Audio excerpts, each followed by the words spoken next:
සුබ දවසක් ඔබ සියලුම දෙනාට. අද ඔබ සැම දැනුවත් කරන්න යන්නේ ඔබ හැමතෙම තියෙන සෞඛ්‍ය ප්‍රශ්නයකට ස්ථිර විසඳුමක්. හැමෝටම කැස්ස හැදෙනවනේ. සමහර ලාවට කැස්ස නවත්ත ගන්නම බෑ. වෙනත් රෝගයක් එක්ක කැස්ස හැදුනම හරිම අමාරුයි. උදාහරණයකට සෙම්ප්‍රතිශ්‍යාව වැළඳුනාම කැස්ස හැදුනොත් ඒක දිගටම තියෙනවා හරිම අමාරුයි. මෙන්න කැස්ස විනාඩි 5කට අඩු කාලයකදී සම්පූර්ණයෙන්ම නැති කරගන්න පුළුවන් අපේ කුස්සියේ තියෙන කුළු බඩුව පාවිච්චි කරලා කරන්න පුළුවන් අත්බෙහෙතක්. ඔයාලගේ ජීවිතවලට වැදගත් වන දේවල් මගේ දැනුමෙන් මම ඔබලාව දැනුවත් කරනවා. ඒක නිසා මගේ channel එක subscribe කරලා තියාගන්න, like කරන්න, share කරන්න, ඒ වගේම මාව follow කරලා තියාගන්න. මම වීඩියෝ එකක් දැම්මම ඔයාලට ඒක දැනුවත් වෙන්න ලේසි වෙනවා.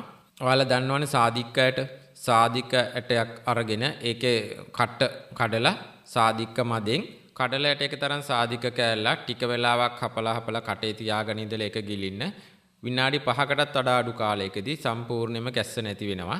දවසකට දෙපාරක් තුන් පාරක් මෙහෙම කෑවට කමක් නැහැ. තමන්ට කැස්ස හොඳටම තියෙනවා නම් කවුරු හරි කියනවා නම් කැස්ස මේකෙන් අඩු වෙන්නේ නැහැ කියලා යටින් කමෙන්ට් එකක් දාන්න. අභියෝගය මම බාර ගන්නවා.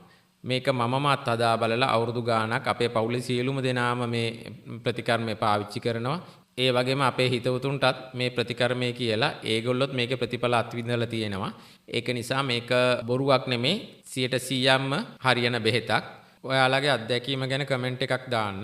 කවුරු හරි මේ මම කියන දේ හරි නෑ කියලා මට අභියෝග කරනවා නම් ඒ අභියෝග කරන කෙනාට මෙන්න මේ සුදුසුකම් තියෙන්න ඕන. කොරෝනා වසංගතය කාලේ අර කොහෙදෝ තියෙන දහජරා එන්නත් ඒ කිසිම දෙයක් හොයන්න බලන්නේ නැතුව ඒ හදපු මනුස්සයවත් දන්නේ නැහැ ඒ එක එන්නත විදපු මනුස්සයාට අවුරුදු 5ක් යනකොට මොකද වෙන්නේ කියලාවත් ඒ දහජරා බෙහෙත විදගත්තේ නැති කෙනෙක් ඉන්නවා නම් විතරක් මට අභියෝග කරන්න. එච්චරයි. මගේ වීඩියෝ එකෙන් ඔයාලා දැනුවත් වෙලා ඔයගලන්ට ඒක යහපතක් වුණා නම් අනිත් අයටත් යහපතක් වෙන්නේ මේ වීඩියෝ එක ෂෙයා කරන්න. සියලුම දෙනාට තෙරුවන් සරණයි. ජයෙන් ජයම වේවා. නිදුක් නිරෝගී සුව ලැබේවා.